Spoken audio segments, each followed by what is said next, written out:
identify which areas we need to work on with the actual contacts, okay? So what we're going to do is create a circle of the tunnels in the dog walk. And I love this because it tends to amplify any of your weaknesses.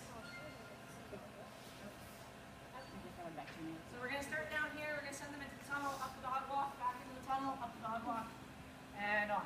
So we're going to see what you got, okay? Tunnel, tunnel, tunnel, tunnel.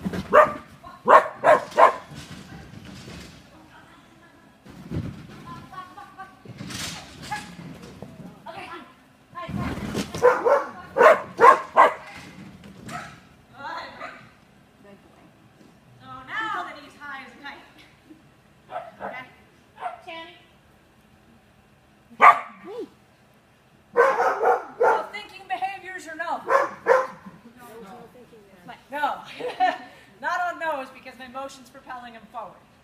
Now I'm going to show you what it looks like when he thinks. All right? So I'm going to stop. He's good with motion. He hasn't been proved through be stopping all the time. Tunnel, tunnel, tunnel. Walk, walk, walk, walk. Target. See the thing?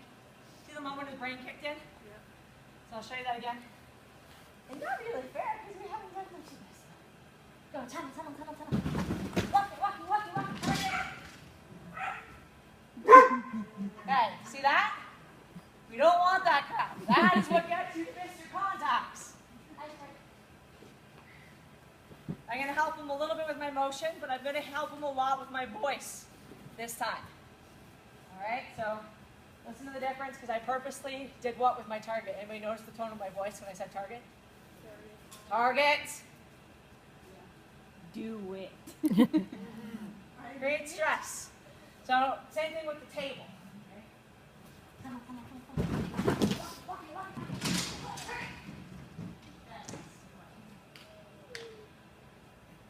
Hear the difference in my tone of voice? It's quick. Target sounds exciting. And it keeps the drive forward, so it stops his brain from hitting. I'll do one more where I show you bad voice. Would you repeat it over and over again or just once? What, the word target? If I repeat it, he tends to think even more. That's what I find.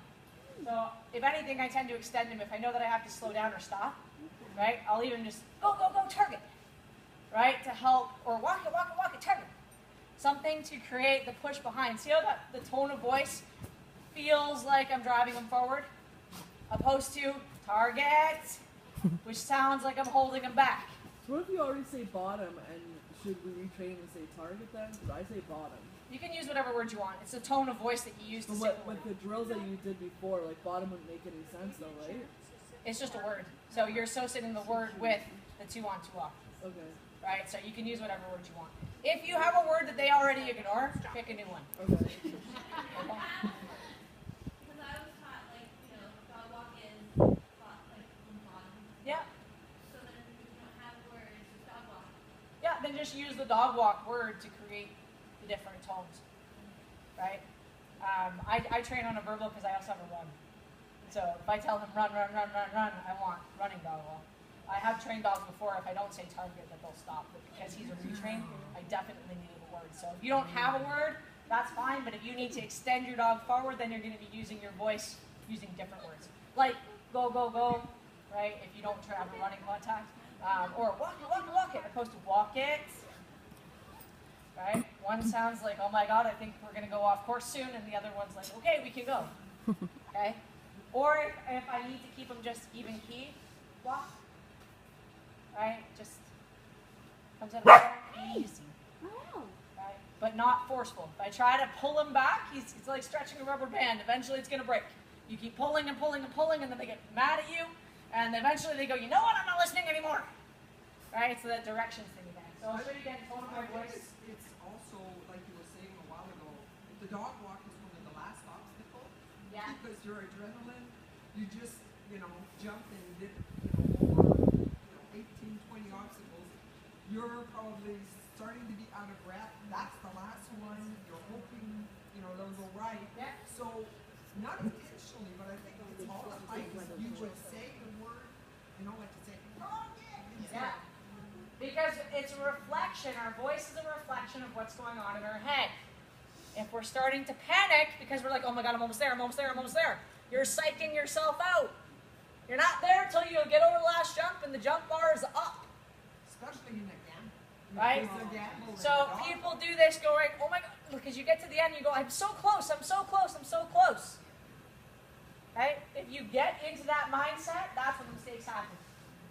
Work every obstacle, right? Because what you're doing is you're mentally sticking yourself to the contact opposed to continuing going forward. So you're coming from a place of fear.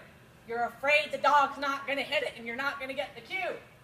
If you're afraid, nothing ever goes well because your dog can feel that. And like I said earlier, your dog is really a mirror. You and your dog have a mirroring relationship. If you get stressed, your dog gets stressed. Your dog gets stressed, you see it, you show signs of stress. It's breaking out of that habit so that when your dog shows signs of stress, you know how to turn that around. You know, when she shows, this is why I'm just bringing her out now.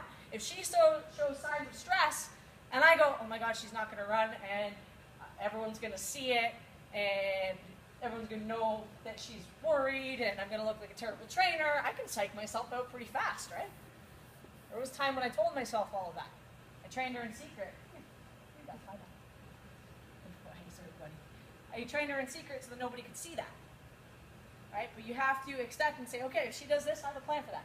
If he leaps like Superman off the top of his frame, I have a plan for that. He hits but doesn't stop, I have a plan for that. Because now you're coming from a place of confidence. Make sense? Okay, so I'll show you one more sticky one. Ready? You're working again. Nice. There's something there. Get it. Ready? Okay, so we're going to be harsh with the word and not squirm as much more.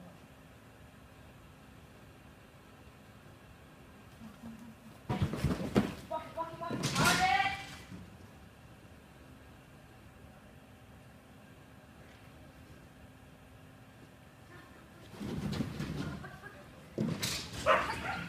Yeah, ball. In time.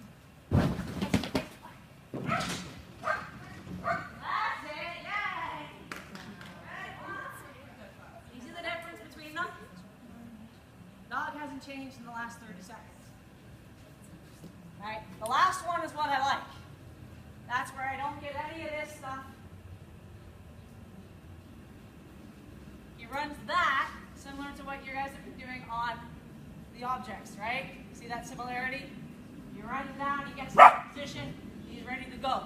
He's not thinking about what I'm doing. Back here. When you actually say target. It's up to you. I don't usually tell him to target until he's here. But I'll adjust. If he's coming flying across it, I usually will say it a little earlier. If you have a dog that thinks too much, I say it later. Because if the word cues thinking, and you say target here, they slow down.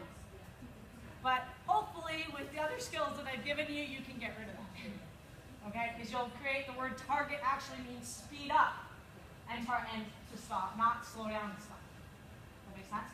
Because he's not really having to change his pace a whole lot as he across the top, right? He's not really having to slow down a whole lot until he's here.